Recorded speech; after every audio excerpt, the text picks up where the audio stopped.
एक वोल्केनो पृथ्वी पर मौजूद सबसे खतरनाक नेचुरल फेनोमेनाज में से एक है। अगर कोई इंसान इसके मैग्मा भरे सेंटर में गिर जाए तो उसकी बॉडी जल्दी ही बबल होकर बिना कोई निशान छोड़े खत्म हो जाएगी। तो फिर सवाल यह है कि जब वोल्केनो चीजों को इतनी आसानी से नष्ट कर देता है तो क्या किसी ने कभी कचरा यानी कि थ्रेश इसमें डालकर खत्म करने की कोशिश की है, और अगर हाँ तो हम सारा थ्रेश इसमें कैसे ट्रांसपोर्ट करेंगे और इस प्रोसेस में क्या खतरे होंगे। आज हम जानेंगे क्या होता अगर हम अपना थ्रेश वोल्केनो में फेंक देते। सिर्फ भारत हर साल करीब 250 मिलियन टन का थ्रेश पैदा करता है, और भले ही वोल्केनो में कचरा डालना इसे खत्म करने का परफेक्ट तरीका लगे, लेकिन असलियत इससे काफी अलग है। वोल्केनो बाहर से नेचर के गार्बेज डिस्ट्रक्शन लगते हैं, लेकिन सच में वो बहुत ज्यादा डेंजरस, अनस्टेबल और पहुंचने में मुश्किल होते हैं। तो क्या इन सारी मुश्किलों को पार करना वर्थ होगा, या वोल्केनो में थ्रेश डालने से हमारी पृथ्वी और ज्यादा नुकसान होगा। सबसे पहला ऑब्स्टिकल होगा ऐसा एक्टिव वोल्केनो ढूंढना जो इस काम के लायक हो। दुनिया में लगभग 1500 पोटेंशियली एक्टिव वोल्केनोज हैं, और इनमें से ज्यादातर इंसानी आबादी से बहुत दूर है। ऑब्वियस रीजन की वजह से इसका मतलब थ्रेश को एक्टिव वोल्केनो तक पहुंचाना ही बहुत महंगा पड़ेगा, और इतनी मेहनत के बाद भी हमें पता चल सकता है कि वह सही प्रकार का एक्टिव वोल्केनो नहीं है। इस काम के लिए हमें चाहिए सील्ड वोल्केनो जो धीरे इरप्ट होता है और जिसमें बड़े लावा लेक्स होते हैं जो धीरे धीरे बाहर निकलते रहते हैं।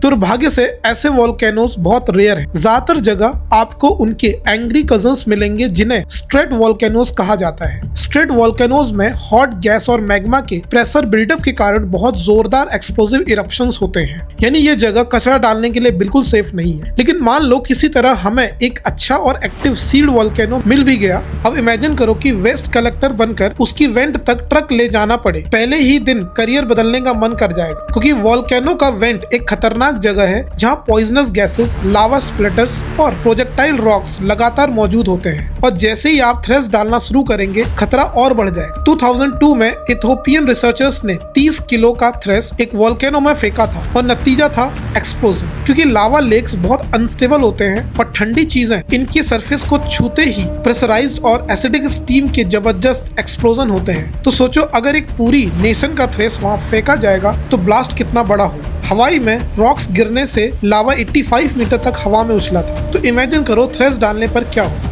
और मान लो किसी तरह हम एक्सप्लोजन के बिना थ्रेश वोल्केनो में डाल भी दें तो भी एयर पोल्यूशन की भारी समस्या रहेगी, क्योंकि वेस्ट वोल्केनिक हीट से बिना किसी फिल्टर के जाएगा। साथ ही हर मटेरियल लावा में पूरी तरह ब्रेक डाउन नहीं होता, तो उसके पॉल्यूटिंग हिस्से इरप्ट होकर आसपास की जमीन और वातावरण को कंटामिनेट कर सकते हैं। खासकर न्यूक्लियर वेस्ट, इसे वोल्केनो में फेंकना बहुत खतरनाक होगा। और इन इन्वायरमेंटल इम्पैक्ट्स के ऊपर वोल्केनो तक थ्रेश ट्रांसपोर्ट करने में कार्बन फुटप्रिंट और भी बढ़ जाएगा। तो आखिर में यह पूरा आइडिया बेहद ही खराब लगता है। अगर हमें थ्रेश जलाना ही है तो कम से कम ऐसी जगह जलाएं जहां इंसिनरेशन से निकलने वाली हीट को एनर्जी प्रोडक्शन के लिए इस्तेमाल किया जा सके, या फिर शायद हम थ्रेश को आउटर स्पेस में फेंक दें। वहां तो शायद कोई नुकसान नहीं होगा, लेकिन ये डिस्कशन फिर किसी और वीडियो में।